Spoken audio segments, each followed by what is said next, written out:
Hello, can you guys hear me? Hold on, I need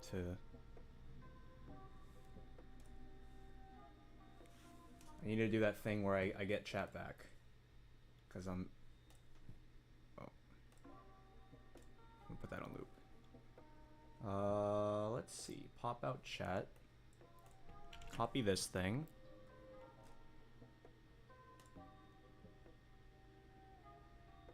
Twitch chat, what type of thing is this?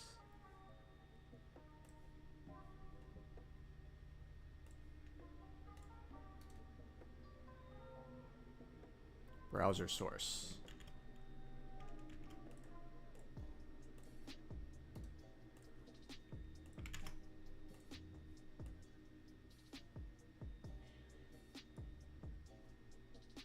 Okay.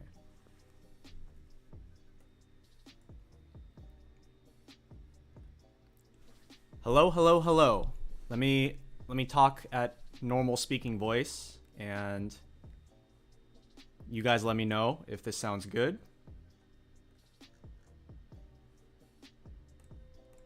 I need live chat.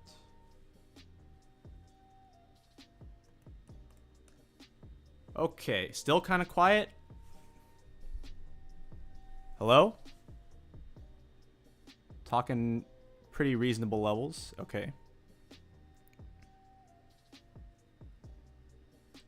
Yeah, so for all you guys, this is gonna be a face reveal, I guess. But for people in like my White Shores community, this is definitely not a face reveal. I've probably shown my face in videos for like a decade, at least a decade. So here's my face. How's it going, everybody? Apologies for the background. The lighting is just pretty garbage. Fine Thai cuisine. Wow, who that, bruh? Can we not? All right. So I didn't prepare any script or anything. I just want all of this to be all my raw opinion and things like that. So let's just get started with what actually happened regarding the, like, what is the Bravely collab situation? So let's start with how Japan's version of the Bravely collab went. So when JP got the Bravely collab, it was 3 separate banners, just like it is going to be in English.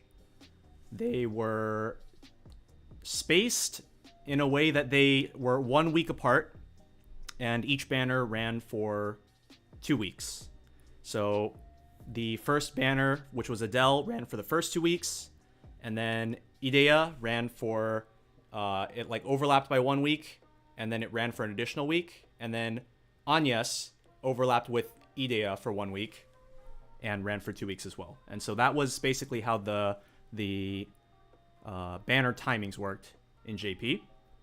As far as the prices are the biggest point of contention between the two. So both with regards to the price of like how many rubies it costs, as well as whether or not it was paid versus free.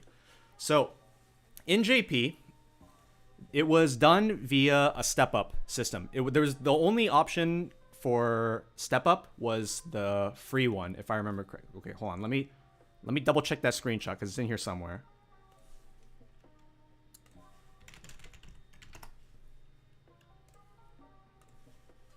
Okay, I think there was a paid option, but like with me not being a player that pays, I don't remember the exact details of it. Okay, the point is, the important one that people care about is that the free step up costed it was full price. It was 300 rubies for every single step, steps 1 through 5. But it was able to be rolled with free rubies. So 1,500 free rubies got you a full step up. And on step 5, it had a guaranteed 5-star with a 50% chance of it being the banner unit. And then after 2 rounds of the step up, so 100 rolls, 3,000 rubies, you were able to spark the character in question. So let's just say, for the sake of example, it was Adele. So for 3,000 rubies, you could guarantee Adele with a 50% chance that you just hit her on the first run of step 5. Now, the step up was only able to be done twice in JP because at the time we didn't have Awakening. There was no reason to go past 2 rounds of step up. Now let's compare that to the EN version when the collab first launched. So when the collab launched, it was, they had a normal banner where it was just the same as any other banner.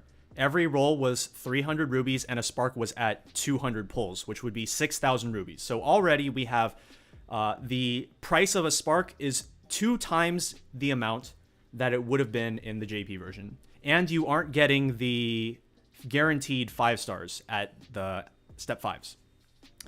So obviously that already looks really, really bad. The step up option that was presented for the English version was 5 steps, just like it was in JP. The first step was 150 rubies instead of 300, so that was a discount. But the step ups were paid rubies only. So I believe with the way the fragments are set up in the English version, you were still able to get a spark on the character after 100 pulls, but it had to be done entirely with paid rubies. So that completely screws over anybody that was patiently saving up like 3k crystals, 3k rubies to try to get their favorite characters from the Bravely collab, because they just didn't have enough rubies in order to completely spark the character. So really, really bad look. Now then, as I'm sure you guys are all aware, a lot of people in the EN community really just got together and really lit a fire under Square Enix's butt, both on Reddit, on Twitter, on Discord, and people were really just voicing their displeasure with the situation. And the results that came out of that were announced this morning. So they announced on the Tavern Talk stream earlier this week that it was going to be the first step on each, the Idea and the Agnes banner were going to be free.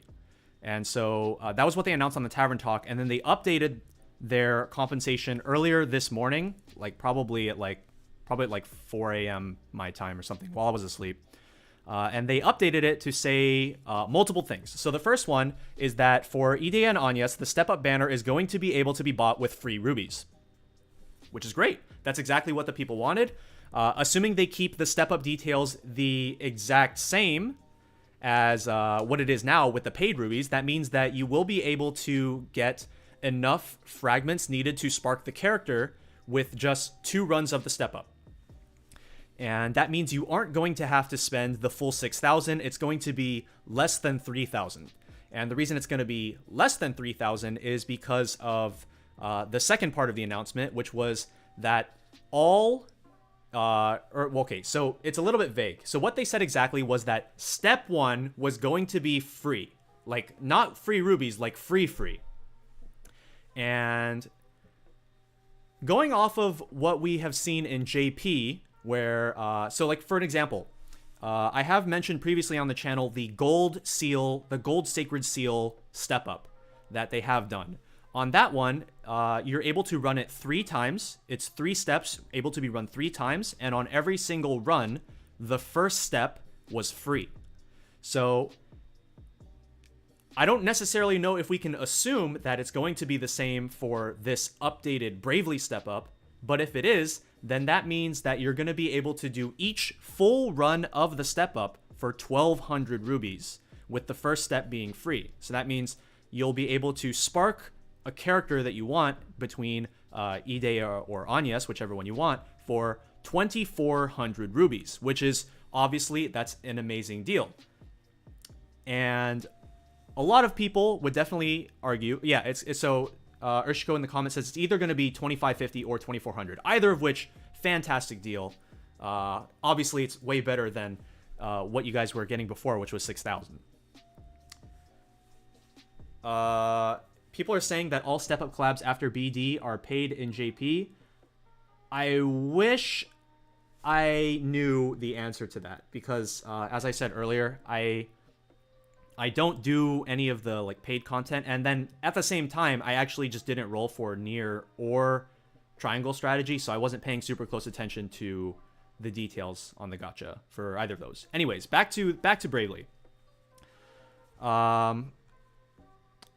The other thing that they announced was that there's going to be the 50% rate for the fifth step of the step up compared to what it is now in English. I forgot to mention that, by the way. In English, the fifth step has a guaranteed 5-star character, but it's only 15% rate to hit the banner character. And on the updated version for the Idea and Anya's banners, it's going to be 50% instead, which is exactly what JP got. Master Roxas in the chat says, a big change is that there's no round limit, which means that you can do the step up as many times as you want, compared to in JP, where you were only able to do it twice. Now, as I said, in JP, there was no need to do it more than twice, because there was no awakening. So you only needed to get the first copy of the character, and then you could just stop after that. That being said, in EN, even though you are able to go for more than 2 rounds, I've said this in the comment section, answering some people's questions in the comments, but I personally don't think it's worth to go for Awakening. If you want to like simp for your favorite character and just like really show how much you love that character, then like sure, go for Awakening. But I think for general purposes, I definitely do not think that actively going for Awakening is the right call. I think it's better to just, like, if you hit the character, just like take the character and then just save the rest for future investments. That's just my personal take. I think that is the best way to efficiently use your rubies, because 5-star characters without any Awakening are really strong and are able to take on pretty much all of the relevant content, either when it comes out or like very soon after it comes out. But yeah, as some people have been asking on like Reddit and like all over the place, if you do not roll the Awakenings now, there is not going to be any way to get Awakenings in the future unless they run the collaboration event again. So I guess for those of you who really, really want to go for the Awakenings for whatever reason, not judging, now would be the time to do it. Okay, so now let's move on to my thoughts, now that we have all the facts out of the way. So before I get into my thoughts, I just want to make it very clear that I want to go into this, go into evaluating the situation with as objective of a viewpoint as I possibly can. Obviously, with you guys are the players of the English version, so it's going to mean a lot more to you guys on an emotional level. Like if you guys are getting screwed over, obviously you guys are going to be the ones that are going to be rightfully disappointed about the situation. As for me, I am both not an English player, and even as a JP player, I am not someone who rolled on the Bravely collab outside of, you know, the whole Anya Skate situation, but that's a completely separate story. And so I feel like I should be coming into this with as an objective a viewpoint as possible, being able to look at either side of the situation and just kind of come to my conclusion based on that. So with that being said, what do I think of how they structured the event banner initially? So obviously, if you look at the EN structure in a vacuum, like if you had nothing to compare it to on the JP side, the EN players realistically would not have had any real reason to complain. It would have been the exact same as pretty much everything that they have seen up to this point as far as regular banners. It would have been, you know, 300 for a roll, for a 10 roll, and 6,000 200 rolls for a spark. It would have been the exact same.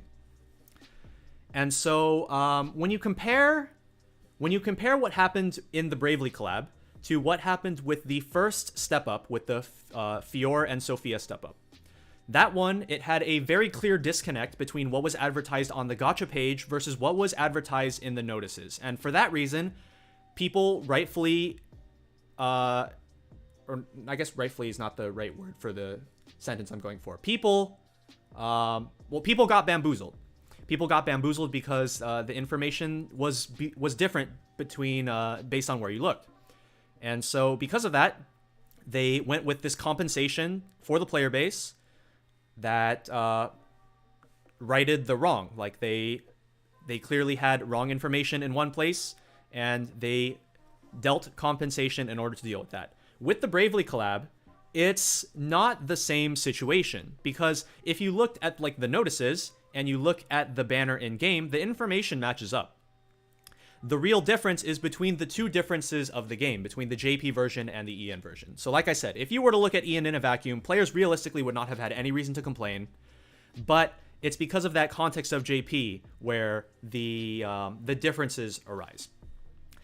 And so with that being said, I don't feel like Square Enix necessarily had any obligation to provide compensation for anything, any like the same way as the Fior Sophia step up.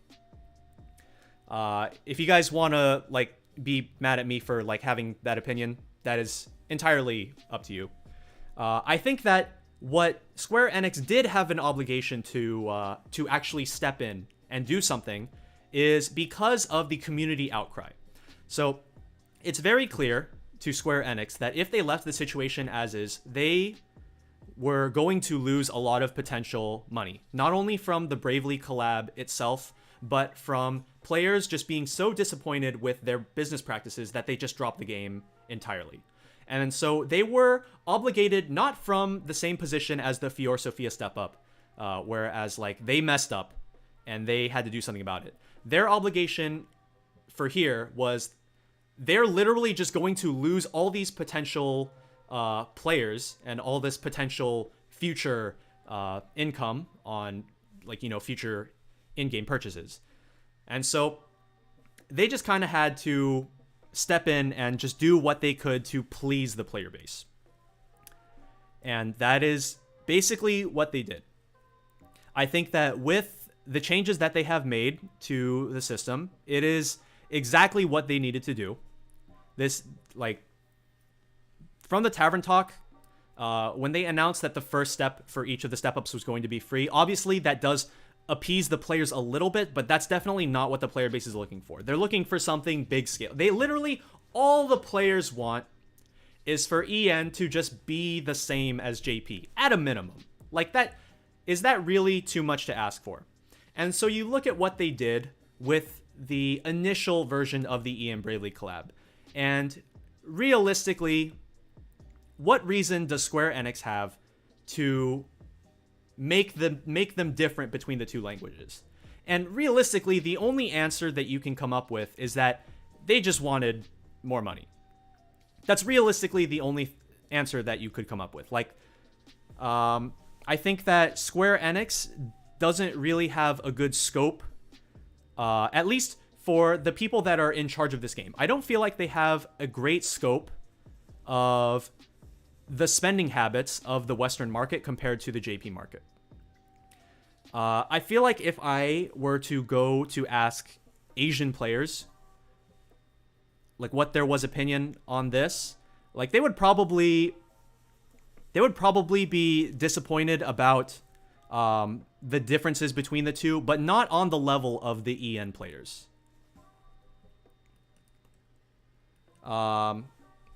Now let's see. Where do I want to go next? So yeah, so I definitely think that this is exactly what they needed to do. With regards to the people that rolled on the Adele banner, obviously there already is some disappointment from the people that rolled on the Adele banner, because they already rolled their rubies, and Adele banner, because people have already been rolling on it for like 2 days. They can't just like reset all of that. They can't change the system in the middle of the Adele banner already going. There's really nothing they can do. It's going to be a lose-lose situation with regards to the Adele banner. Either they somehow find a way to roll back 2 days worth of everything on everyone's accounts, which is like, let's be real, that's not realistically possible, and allow those whale players to go back and like re-get all their rubies. Or they implement a new system now that allows people who haven't rolled yet to get like the new rates, which would still screw over the people that have already rolled. So there's really no solution here. I think that the fact that they overcompensated on the Adele and Anya spanners, or not the Adele and Anya, the Idea and Anya spanners, by making it not only on par with JP Step Up, but also cheaper because they made the first step free. I think that that is about as good as they possibly could have done with regards to that. Yes, people in the chat are saying they could start a new free gem banner, but then they would either have to refund paid gems or like I don't, there's no winning. I would settle for a partial refund on number of paid rubies spent. I mean, yeah, that I think that either some sort of partial refund or what they did with the Adele, sorry, I keep saying Adele, what they did with the Idea and Anya spanners, I think is appropriate for what they ended up doing.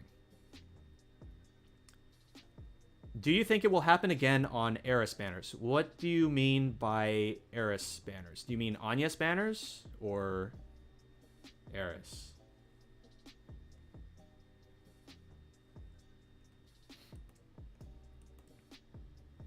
Okay, so with that being said, I think that my general opinion on the matter has been said. I think that from my perspective, basically the only realistic reason that they could have gone with the way they did for the EN version of the banner was just because they wanted more money, and or they wanted to like test the waters to see if they could screw over the EN players, or if they could get away with having these high prices for the EN players. Clearly they couldn't get away with it. Like community outcry, they really just hammered it to the Square Enix team that like, we're not going to put up with this.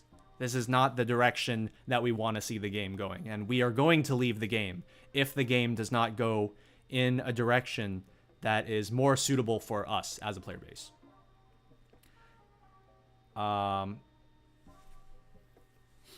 Edgar says they could do the same they did to the Fior Sophia banner. They rolled the entire step up. They give a box that has 50% chance Adele. I definitely think that would have been a good approach for that. Like specifically for the people that completed the step up. So like if you completed the step up once, like you could probably have gotten like 1 draw box, and if you completed the step up twice, you could probably get 2. That is something that they probably could have done, yes.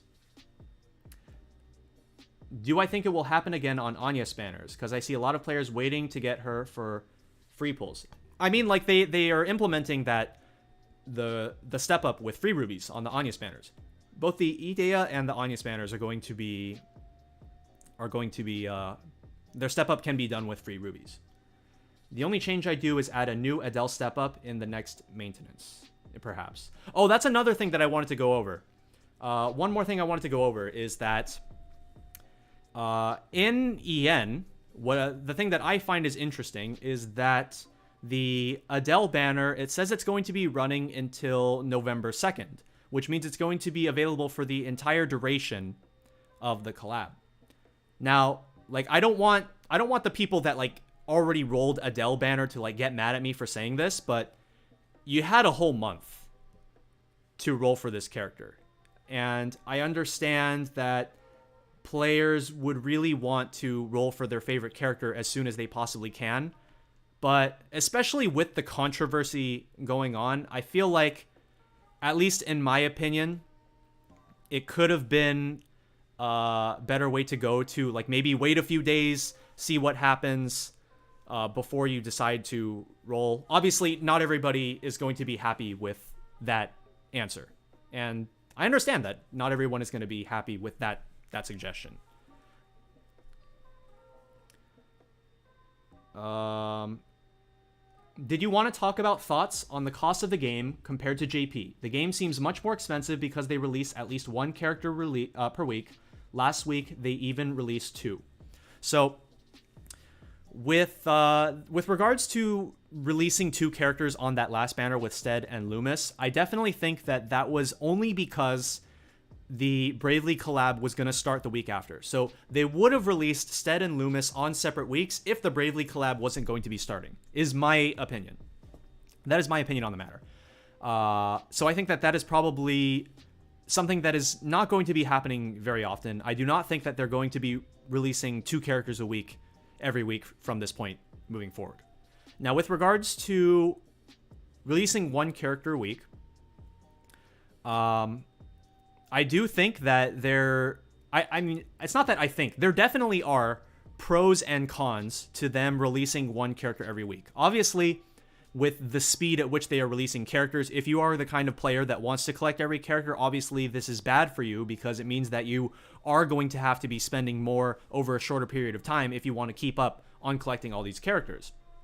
On the flip side, though, from my kind of perspective, where I'm a player that doesn't roll a lot, and I typically wait for a high value banner, I think that releasing more characters into the game faster can be a good thing. When you do eventually roll your rubies, you have more chances to get a wider variety of these cool characters. Obviously, this comes with the inherent downside that if you want to try to like spook a character off banner, it is harder to do so because the pool is more diluted with all these other units that you don't really want. But I mean, it's still better than like the first couple weeks. Literally, people are just rolling and rolling and rolling on these step ups, and they're just getting dupes and dupes and dupes of all of those starter 8 characters. And now you have these players that are just like, what do I do with my 6th and 7th dupes of Fior? What do I do with these? I definitely think that if you are trying to approach COTC as like a unit collector, I definitely think that that's not the right mentality to approach this game. Because the way that I look at the game, and something that I think is a really, really fun part about the game, is to try to approach different challenges with a roster that is my own and is not just like, oh, I have every character, let's just play the most optimal team possible. Like, obviously, that is one way that some players approach the game, you know, the kind of people that have like tons and tons of money. But I think for the general population, you should definitely just try to approach the game from a unique perspective. Like, you have a unique perspective to the game. This other guy, he has a different roster. He will have his own unique perspective to the game. And I think that brings a lot of feeling of reward when you're able to tackle these difficult types of content with your own team. So let's take a look at chat. Where are the missing 4 stars? That is an excellent question. I would love to know where the missing 4 stars are, because there are some 4 stars in the game that they're just really, really useful. Like I've said in previous content, you have characters like Paula and Kenneth, where they are SP regen bots, where you stick them in the back row and they give SP regen to your front row. There's another character like Durand, who's a thief. His passive gives 3 turns of passive 20% attack and speed up to both himself and the unit in front of him. That's a really good unit. That 20% attack up, it stacks with Fior's, allows her to cap 30% on her passive attack up. The duration stack as well, so Fior would start with like 6 turns of passive attack up at the start of any battle. It's like he's a really, really good unit, and I would love to know where those units are. Okay, yeah, some of those 4 stars look awesome for the arenas. Yeah, exactly. Okay, I think the main takeaway from this situation is that EN players, when it comes down to it, EN players really just want to be treated as equals to JP. At the very least, equal. You want to get equal treatment, whether that's the rate on the step up, whether that's whether or not things are free or paid rubies, the amount of rubies, the amount of pulls that you need to do for a spark. Like, all of these, they're not hard things for Square Enix to implement. if they aren't actively looking to just screw over the player base. They're not hard for them to implement. Okay. Now then, I think I've pretty much said everything that I wanted to say. I think I want to just take a little bit of time to answer any questions that you guys have. I think I'll probably keep streaming for like probably around 25 more minutes, probably until the hour. What about the Ruby difference for Octopath Traveler 2 for EN and JP? I'm not sure how much... oh yeah, that was one more thing. Before I talk about the Ruby difference for Octopath Traveler 2, I do want to address one more thing with regards to the 264 rubies that JP got for the Bravely Collab. So this is something that I've been seeing some people bringing up because the days leading up to the Bravely Collab, the rewards that were given out were like basically a joke, right? So for JP, those 264 rubies, they were not meant to be for the Bravely Collab. They were supposed to be for the half anniversary celebrations because the Bravely Collab in JP, it started going into month 7, like month 6 going into month 7. So it was the half anniversary for that. So just want to make that very clear. That being said, with the difference between the rubies for Octopath Traveler 2 for JP and EN, I honestly can't say that I can understand why there is a ruby difference between the two. Like normally, if you were to look, like let's say for like half anniversary rubies, let's say for EN gets their half anniversary rubies and it ends up being the same as JP, where it was like 264 rubies. Okay, cool. They would have gotten the same rubies, it just would have been later because it was for half anniversary for EN as opposed to half anniversary for JP. Like, that makes sense. For OT 2, I can't say that I understand the difference between the two. All right, let's take a look at some other questions in the chat. Is Agnes or Idea worth to pull for future content? I think that personally, Agnes is a really good character, specifically if you don't have Teo. She is not a direct upgrade to Teo. She is definitely a side grade. Agnes being a character with lots of different utilities from Teo, like being able to slow enemies, cast 2 different types of magic, hit enemies with AoE staff, and her regen's not perfect. You have to max boost it in order to apply it to the full team. Whereas Teo, his kit is a lot more simpler. He doesn't have a lot of utility options like she does. He's mainly used for his regen and his dual harvest. That being said, his regen and his dual harvest are really, really freaking strong. So, that being said, if you just don't have Teo at all, Agnes could potentially be a really, really good pickup. Idea, I think, is... she's a much weirder case, because I don't feel like she has nearly as much usage now compared to later. Like, her 5-hit light is a really, really good part of her kit, and like her 3-hit sword is really good. But her taunt, if you guys aren't a fan of merchants now, like if you guys think that merchants are starting to be on the decline in terms of usage, which they should be, merchants probably are getting to the point where, like, when people's rosters are getting stronger, merchants just kind of fall out of usage. She has those traits of a merchant where she has the taunt, but she's also quite slow. So just keep that in mind. She will see some pretty good usage later on, like much later on, when her 5-hit light becomes a really, really relevant ability. Specials were introduced around the 1-year anniversary. Yes. I think they were introduced at the same time as Awakening, which was 1-year anniversary. Okay, let's see. Yes, Billy's special is busted. If we base on the JP website, the characters are rated in this order: Adele, Idea, Agnes. I think personally, Agnes is the character that I think will have the most, like, the most prominent usage for probably the next several months, because she's just a really, really good character. And you can use her for, like, I used her for every single arena up until, like, Arena 7. Adele. Adele is a. So the thing is that I said this in my character overview. The shield crack part of her kit is the thing that's going to fall off the fastest, because the stronger your roster gets overall, the more that you can slot in the relevant weapon types, and you do not need to run shield crack anymore. So what remains is going to be the damage. And in the damage department, she is going to be quite strong, but not so much that I would rate her as like a really high tier unit. She's just going to be like very solid. And Idea, as I said earlier, she's basically a merchant. I feel like she's going to get a lot more powerful down the line. I just realized how you're pronouncing Agnes. Yeah, that is actually how her name is pronounced.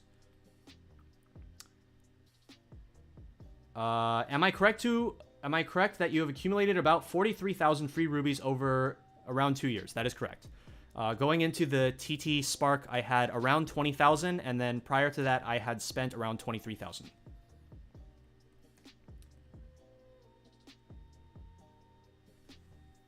Late, you may have answered, is Adele worth it? On the way that her banner is set up, because they didn't put any updates to it, I do not think that Adele is super worth it. I think that there will be thieves that will be just as good that come out in the future. Characters like Falco or Therian. Therian is very strong.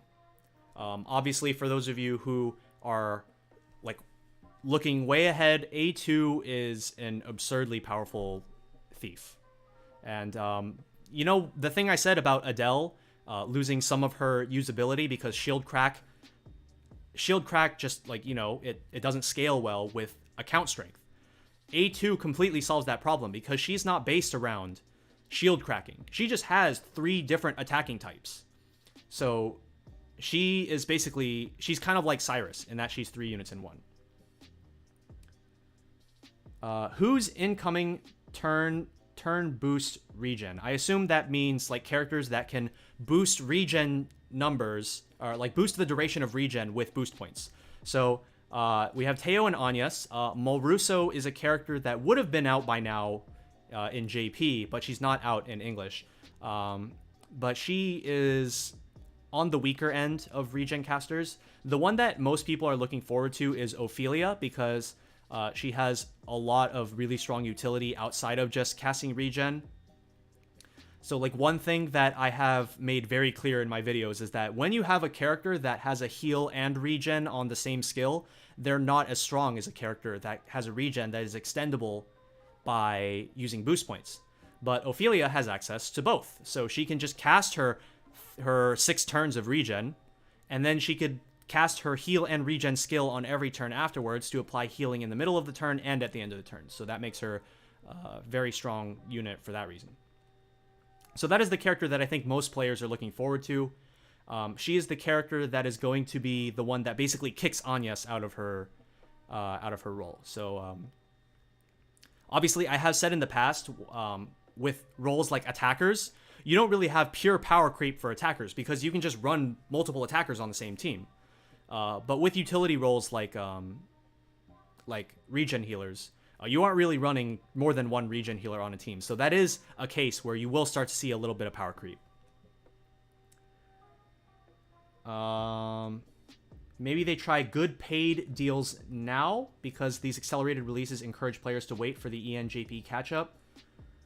I'm not sure what is the best approach for going towards ENJP catch-up, just because of how they're reordering all of the releases. It's a little weird to try to plan for that sort of thing. Glossum fight seem to be a skill check for people who rely on merchant tanking. Yes, Glossum and Varkin, the next one coming up, are definitely going to be testing your ability to play without merchant. Because Glossum, when he gets that 2 actions per turn, and when he does like his aura attack especially, he's going to be whacking your team hard. And if you don't have a really, really strong merchant, he's probably going to one-shot your merchant and then move on to the rest of your team. And then Varkin is a similar case because, just spoiler alert, I guess, for how Varkin works. late into the fight, your buffs are going to be dispelled every single turn, and that includes regen. So you're not going to be able to just sit there and just twiddle your thumbs and slowly take him down. You are going to have to kill him before he kills you, because you're not going to have access to any regen anymore late into the fight. Which character was that for Arena 7? Did I mention Arena 7? You could use Idea for Arena 7, now that I think about it, but I don't think I mentioned that. I said I used Anyas up until Arena 6. Up and through Arena 6 is when I used Anyas as my regen healer. Have you been using TT a lot since you pulled her? Yes. Yeah, she has been putting in the work. That being said, although I say that, I haven't been playing too much, just between the busy and the sick and the making videos, so I haven't been playing a whole lot. But yeah, definitely no regrets getting this character. She's great. I love her. Any idea when Cyrus will come? Feel like Bravely Collab units are replaceable with better choices. So my personal prediction is that Cyrus will be on the characters leading up to the Varkin Cup, which is next month. And the reason I think that is because Cyrus, you know, fire, lightning, ice. Varkin is weak to ice. And I think that Cyrus is one of the perfect units to introduce for that fight. Like, just as a push unit to be good in the fight, and, you know, everybody's been waiting for Cyrus. I think that is definitely a perfect opportunity for them to push for him. Is revive ever meaningful in these types of characters? I'm really sorry that I'm going out of order on these questions. I'm just kind of scrolling up and down in chat, and just like, if I see a question, I'm just going to answer it. Is revive ever meaningful? Personally, I'm of the opinion that revive is not that great. And basically, my mentality behind that is it takes up a slot for one of your abilities. And if you have better performance in the fight with a third slot, then you just like don't need revive, right? Revive is the kind of skill that you take when you expect to die, like when you expect that like you're not going to be able to optimally play a fight to the point where you're going to need a revive in order to catch yourself. Basically, like on Discord, you guys have probably seen me say, just don't die, forehead. And that is kind of my stance. Eventually, there will be like harder content where like the revive can save your butt. But for content where like you are like just on the cusp of being able to do it without revive, I would suggest trying it without revive first. What order do you think we'll get the rest of the OG characters in? I know it's tough to predict. Cyrus, as I said, will probably come out for Varkin. And then after that, I would have to think a little bit on that. Yeah, I would kind of have to think a little bit.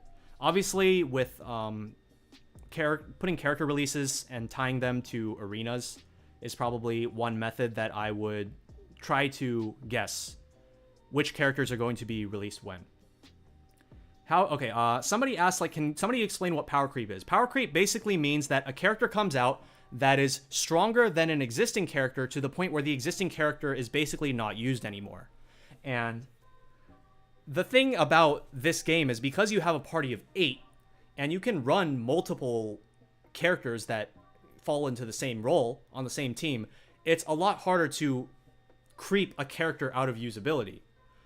And also, just because not everybody's going to have the same roster, like let's say for like a sword team, you run the 3 best sword characters that you have, right? Someone else is going to have 3 sword characters, but one of them might be the strongest one, that is the one that causes power creep. But if you don't have that character, then it's like, okay, then you just run the 3 characters that you have. And then even if you do pull that really, really strong character, the weakest one that you have, it might fall out of usage on that team where you use 3 sword characters. But what about a team where you use 4 sword characters? You could use all 4 of them. And that's basically a thing that makes power creep very different in this game.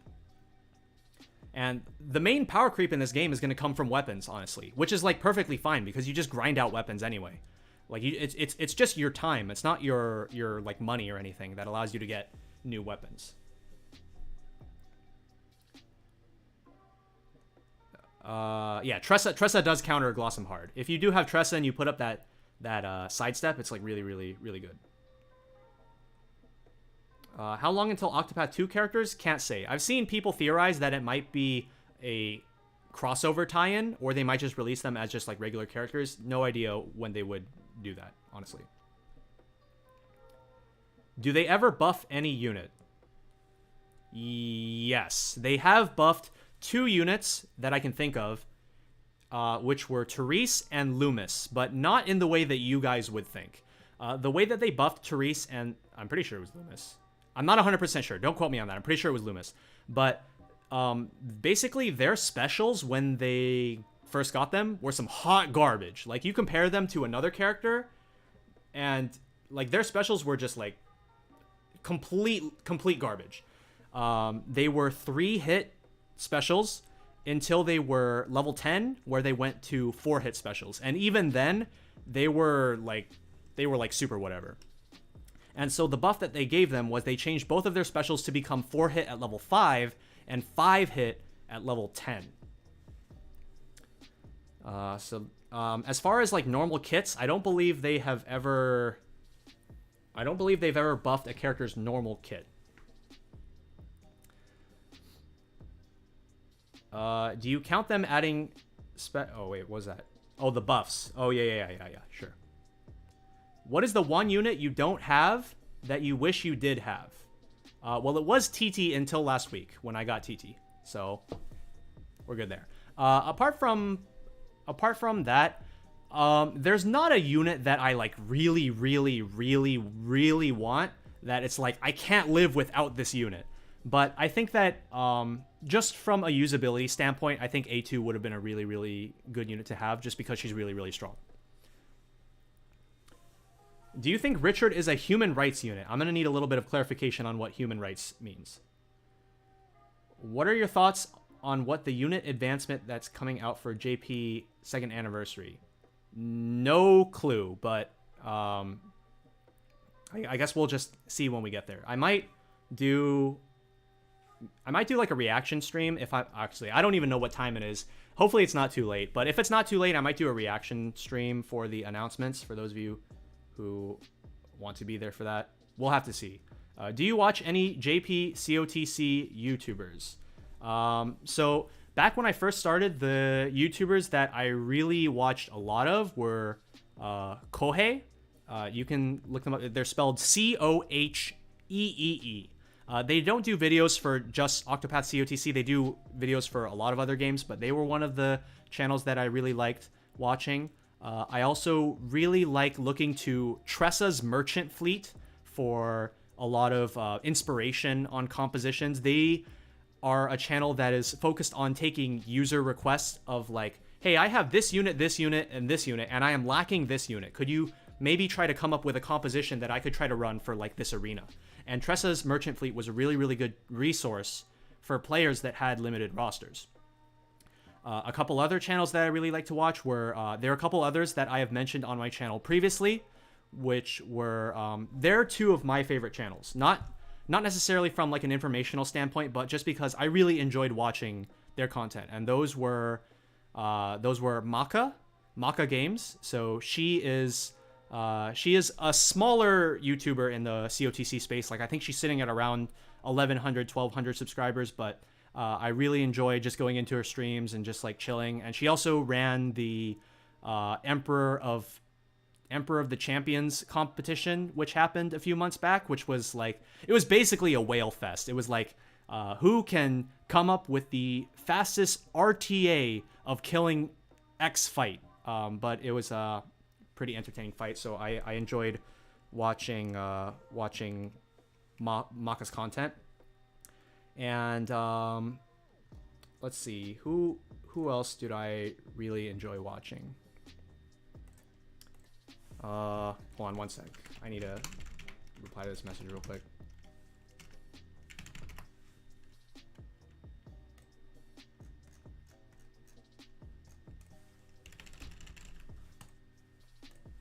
Okay, and then the other channel that I really enjoyed watching is Hoshi Games, which is another channel that I've mentioned previously on the channel. He's another like smaller JP YouTuber. But I enjoyed watching his content a lot. For those of you who watched my August roadmap video, I briefly mentioned him as being the player that was able to beat Glossum on release with 7 4-star units and Teo. So that was like a really, really inspiring feat for the community. And it was honestly like, it was a really, really hard fought battle. I think like between 2 streams, I think he was attempting Glossum for like 10 hours. It was crazy.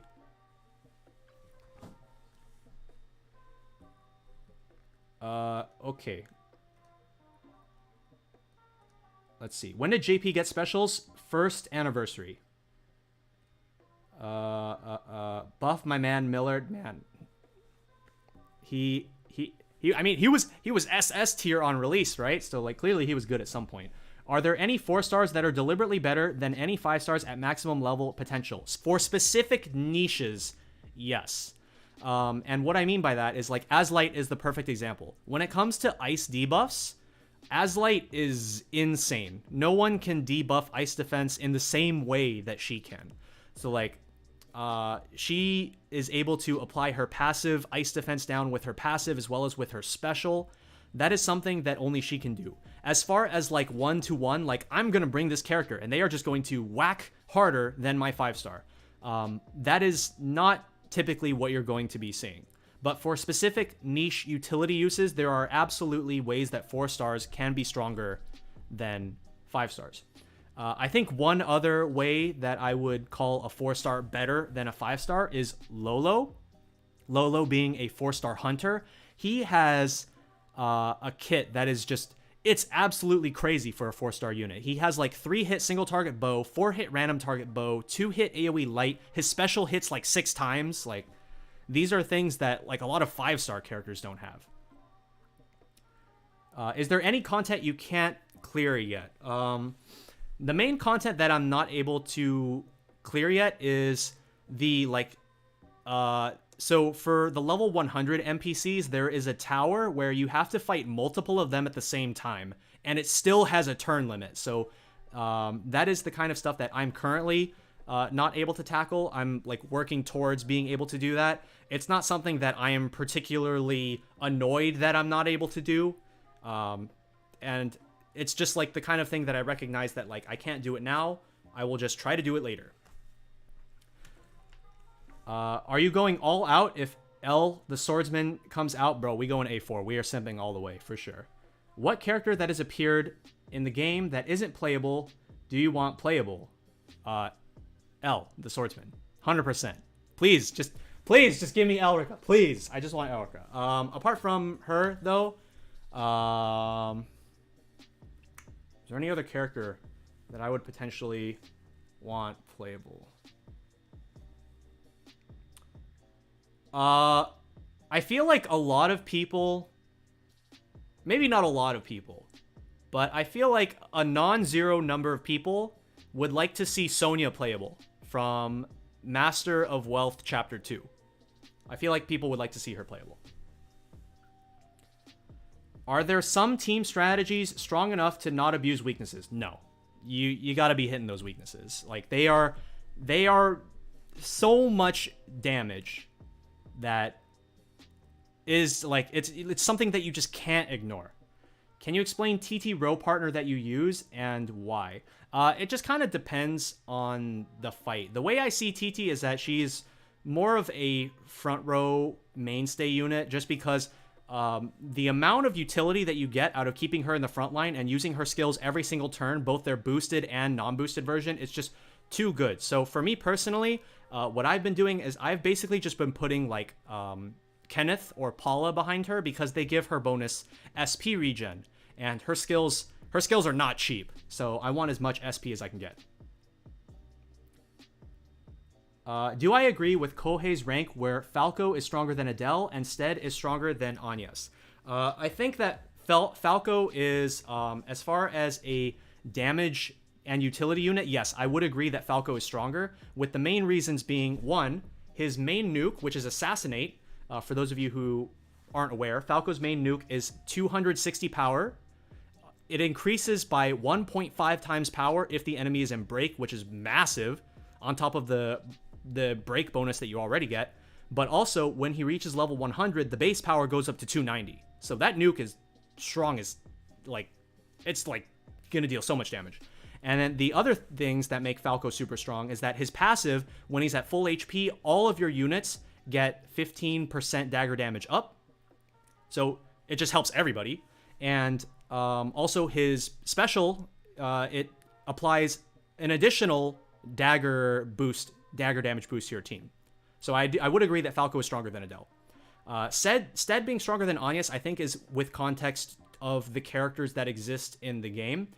As far as regen rolls, if you have Ophelia, she is stronger than Agnes. And so with Agnes being kind of just like out of the way, Stead is usable as a dark attacker. I don't think, like, as far as Stead and Agnes, you can really directly compare the two, but as far as like within their own roles, like Stead as a dark attacker, Agnes as a regen caster, I think that Stead has more viability in that respect. Is it worth saving for Cyrus? I have been promoting saving for Cyrus since like day one. I honestly think that like you... Hold on one sec. I just need to blow my nose. Oh, was it 230, not 260? Okay, my bad. Okay, it becomes 260 after he reaches... it becomes 260 after he reaches level 100 then. Which is like still nuts. It's like 390 power with the 1.5 times boost.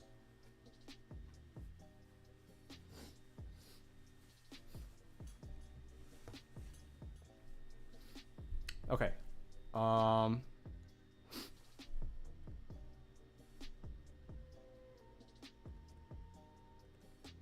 yeah, Bargello. Yeah. I'm sorry. I'm sorry. I'm like my brain and like dudes is like, what are dudes?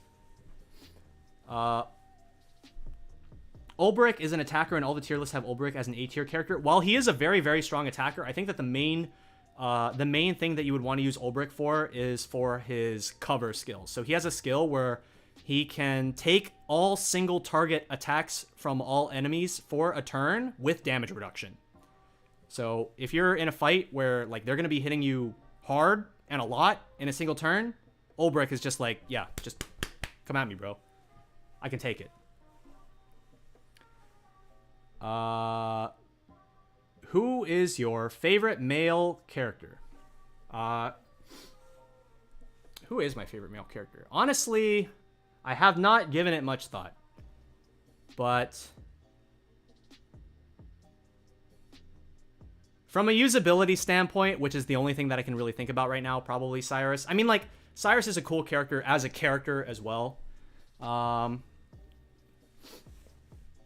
think in the story, probably Rondo has become one of my favorite characters in the story. Because he's the type of character where you can tell that he starts out not very strong. And he wants to become strong. And over the course of the story, especially with stuff that has not yet happened in the English story, you really see a lot of growth come out of Rondo. So I think that he's a really cool story character as well. What makes Rinyu good? Have you ever wanted a character that just sits in the back line and just heals your team and buffs your team and sits in the back line? That's Rinyu.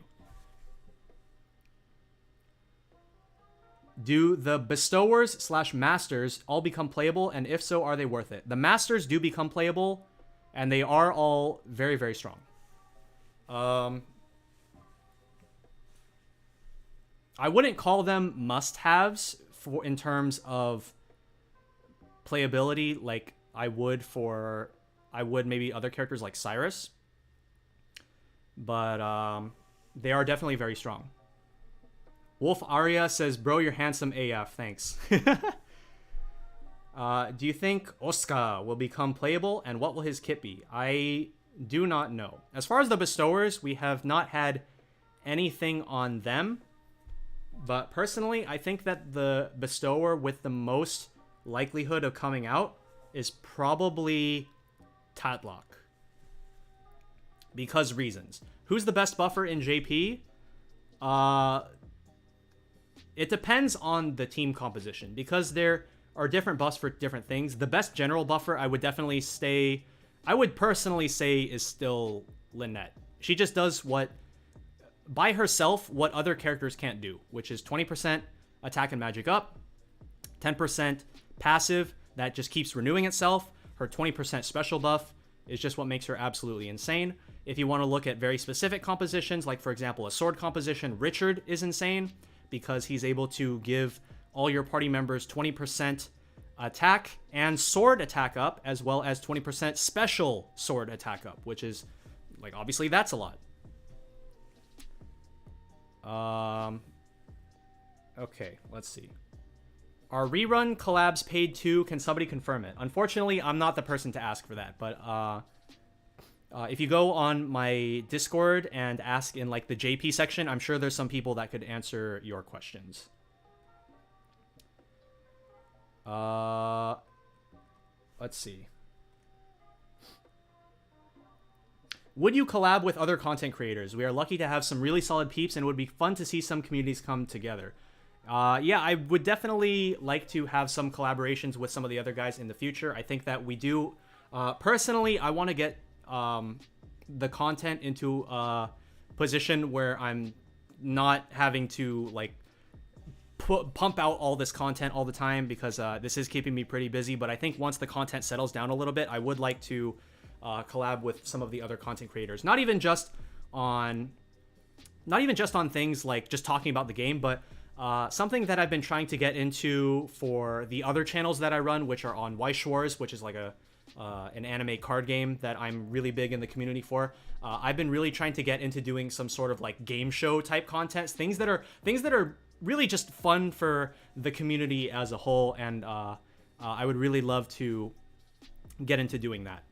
So if any of you guys are in the chat, I see Tucson in the chat. I'm about to answer his question next.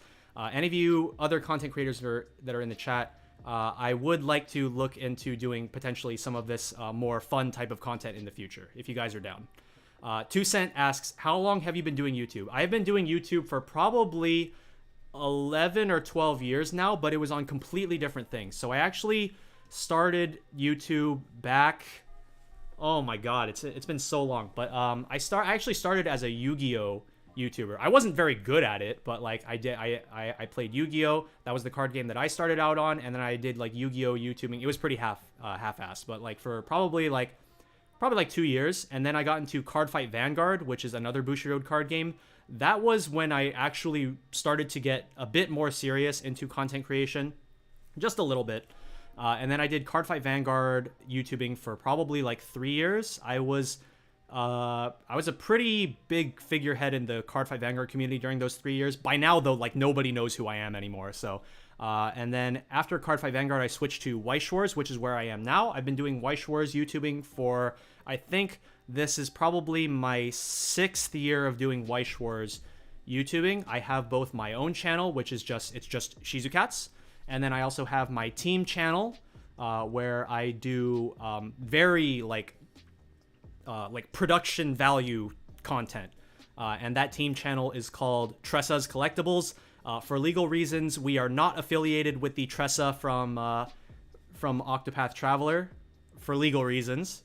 But yeah, if you guys want to check out any of those channels, I have like you can check on my Twitter, and on my Twitter banner it'll have the names for those channels if you guys want to check any of those out.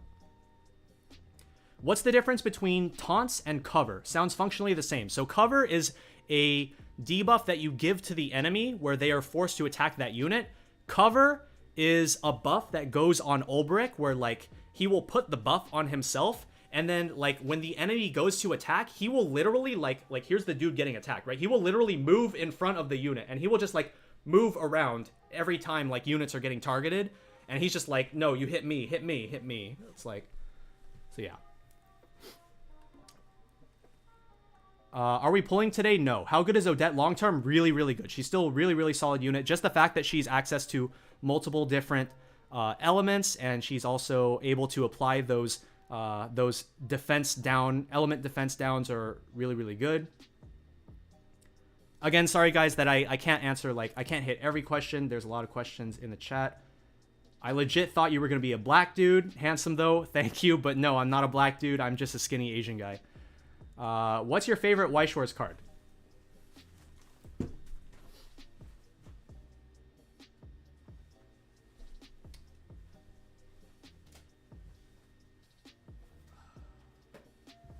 Oh, where is it?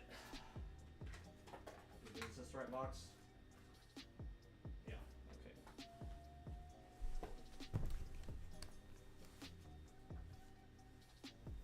Okay, favorite White Shores card is this one right here.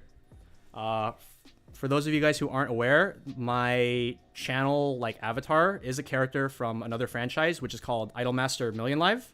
And my favorite character from that franchise is Shizuka, which is where the Shizu part of my name comes from. And so I'm free to play on COTC, but you guys don't want to know how much I've spent on cardboard. All right, let's see.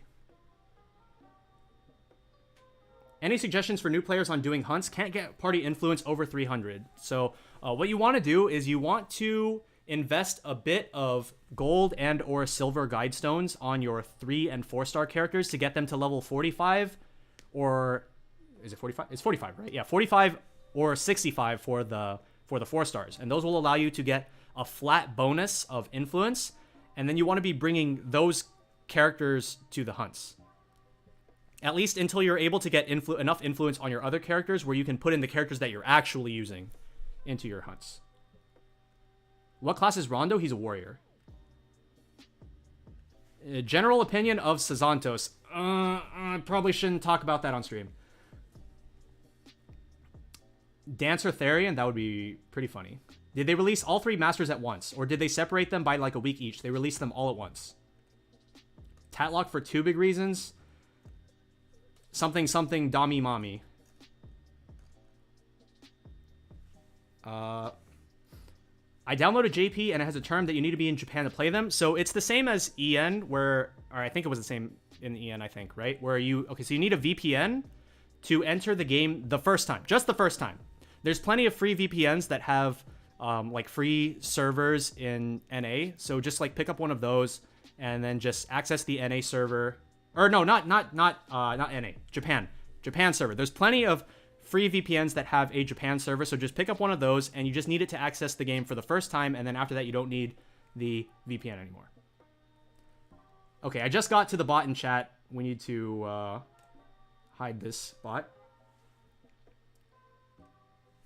Who is your favorite platypus-themed CC? Platypus-themed... Oh, content creator. Yeah, I don't know. I'd have to think pretty hard about that. There's this Per Platypus guy that's... I've seen him around here and there. He's got some pretty dank video titles, too. Let's see. Okay, bots. Yep, bots gone. Dryan Brian says, the Hololive Oshimark game show was a blast to watch. Thanks for watching that, actually. I wasn't expecting...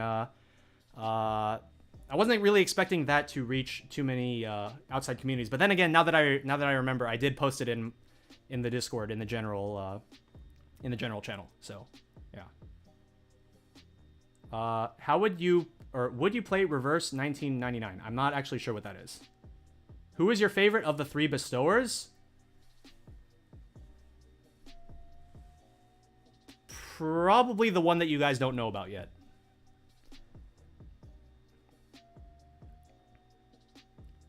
Let's see. Cover works against AoE attacks while Taunt doesn't. Cover does not work against AoE attacks either. They both only work against single target or random target attacks. Who's the better tank, Ulbrich or Fior EX? I mean, Ulbrich's cover just has like some very like unique usage, I think. And then the fact that it's also priority makes it really, really interesting. What country do you come from since you are Asian? I am Asian American. I was born in America, and I have only ever lived in America. I've never lived in Asia. So, and how did you get that perfect English accent? I'm jealous of it. I mean, like, I grew up in America, so yeah. Saurian Sky, now that I finally reached this super chat. Thanks for the $5. You know the name of the BGM that plays during really, really dramatic moments? Like before Erica gets murked? Sorry, I really like that song. I'd have to listen to it again. How do you approach pulling? Do you wait for collabs or specials and ignore completely the regular banner? I just wait for the cute girls, and then I roll for the cute girls. So like collabs, I haven't rolled a single collab.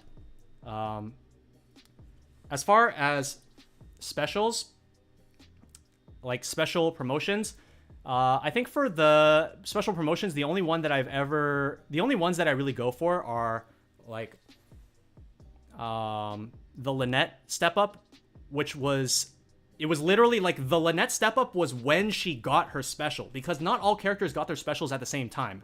They just gave them out to each character's like sequentially over time. And then so when Lynette's step up banner came up, I was like, this special's busted. I gotta have it. So I rolled for Lynette.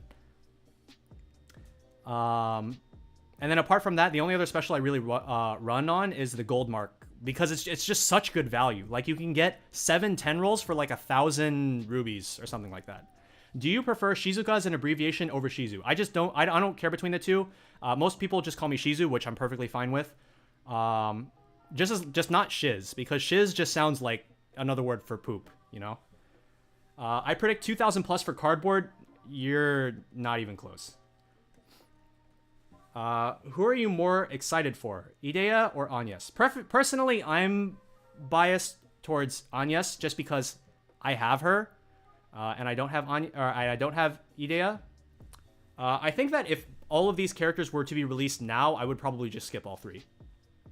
I went with Shizu from my familiarity with the Slime franchise. That's actually another franchise that I am very familiar with, and I also have that.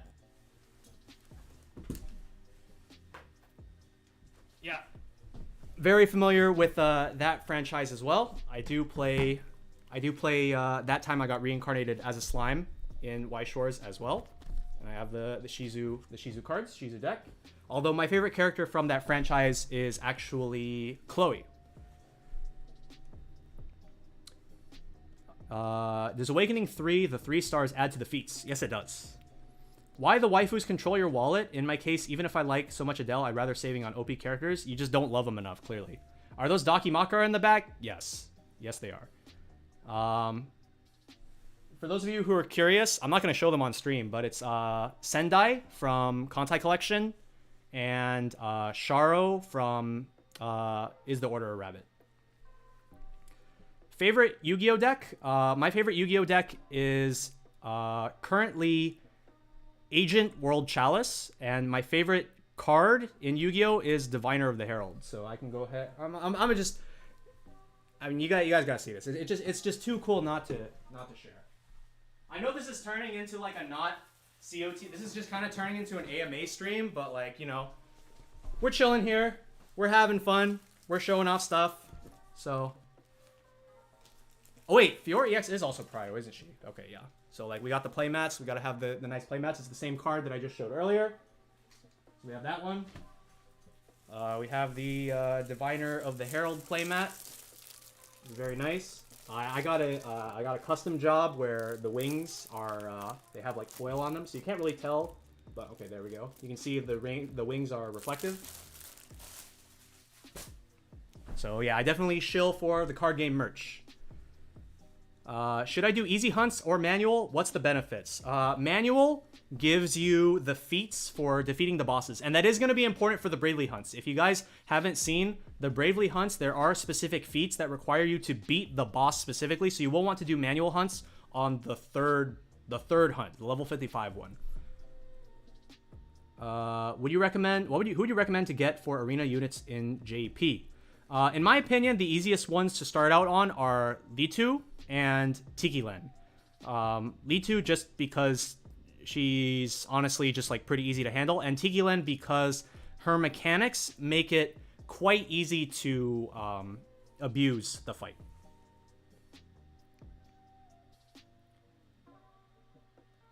Do you only play JP Y Swords or do you also play Global? So I only play JP personally, like the cards that I have are all JP. But the channel that I do content for my team, which is Tressa's Collectibles, which is also a shop, we only do EN for that specific channel.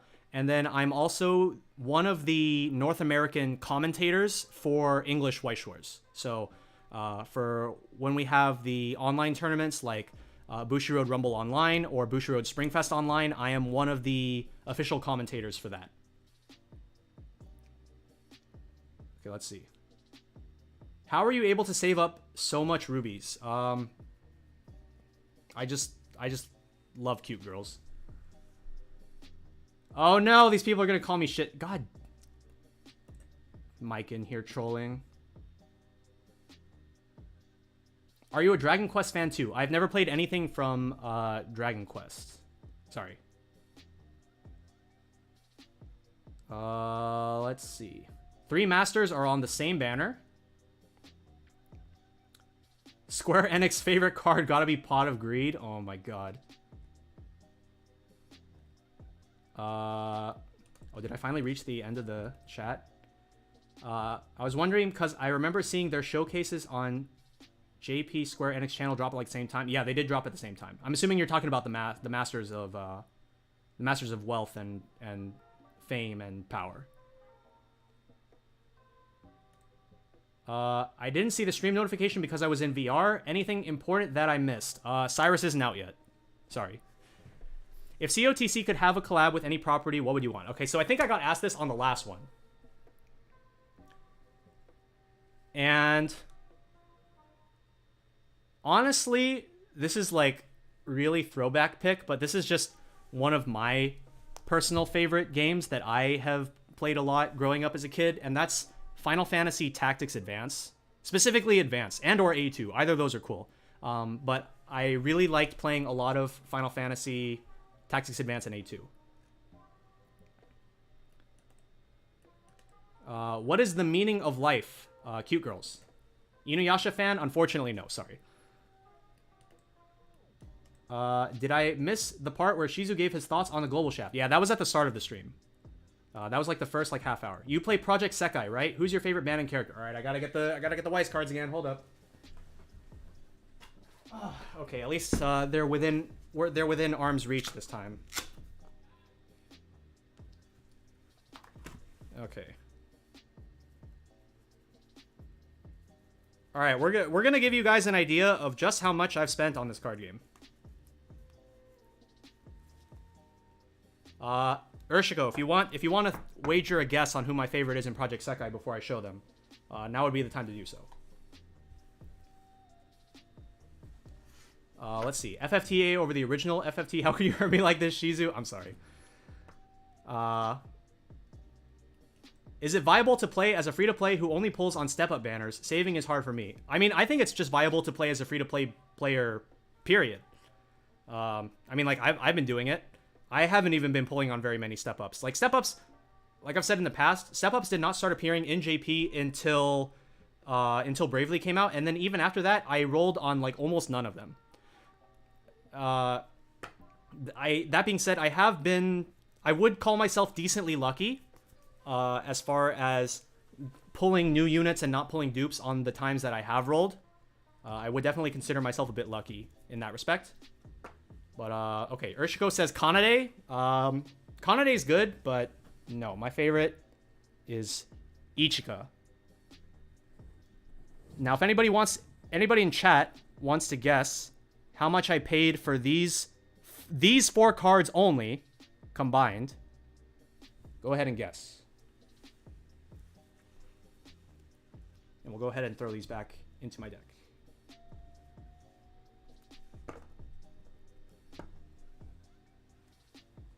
All right, in chat, we see 400, 880, 450, 200 each.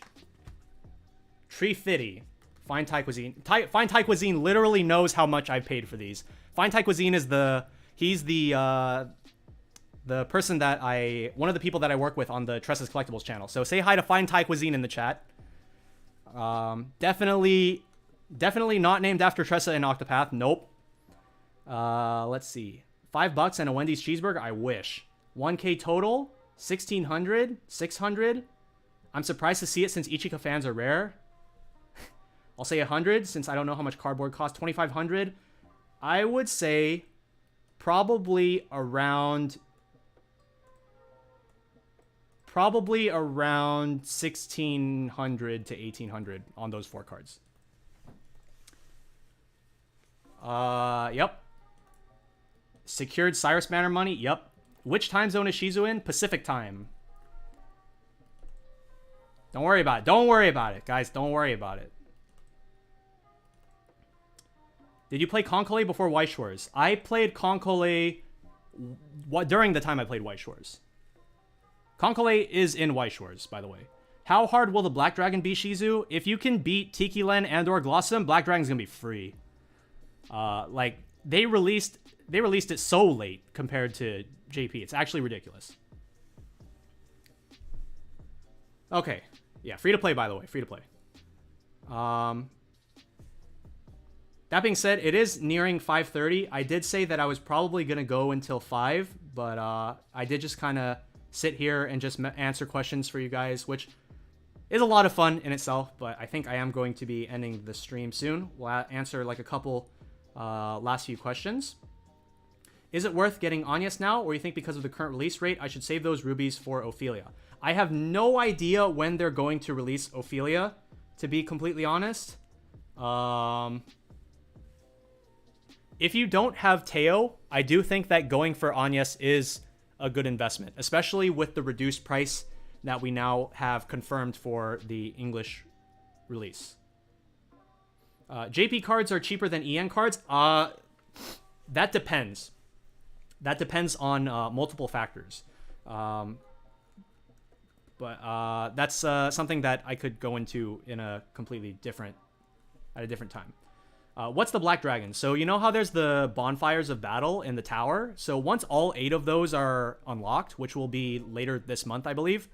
Once all 8 are unlocked, you beat all 8 of the like bosses at the top of each area, and then it'll unlock a bonus boss, which is the Black Dragon. And then you can beat the Black Dragon, and then for the first clear, you get an accessory that gives... Oh god, it's been so long since I've used it. I want to say it's like HP and SP, and it's like HP regen, SP regen, I think. Something like that. And then you can beat Black Dragon to go for a drop. There's another drop that you can get as a random drop. It's a different item, but it's another accessory that gives 20 defense, 20 magic defense, 20 speed, and that can be farmed. And the Black Dragon respawns like every day. But like I said, if you can beat Tiki Len and or Glossum, the Black Dragon's going to be free. All right.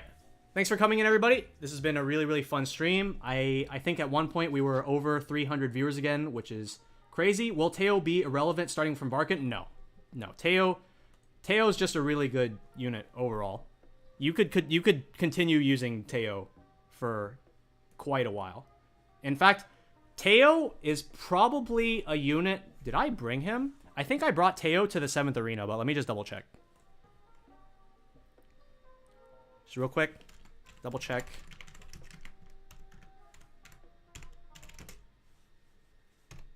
Did I bring Teo to this one?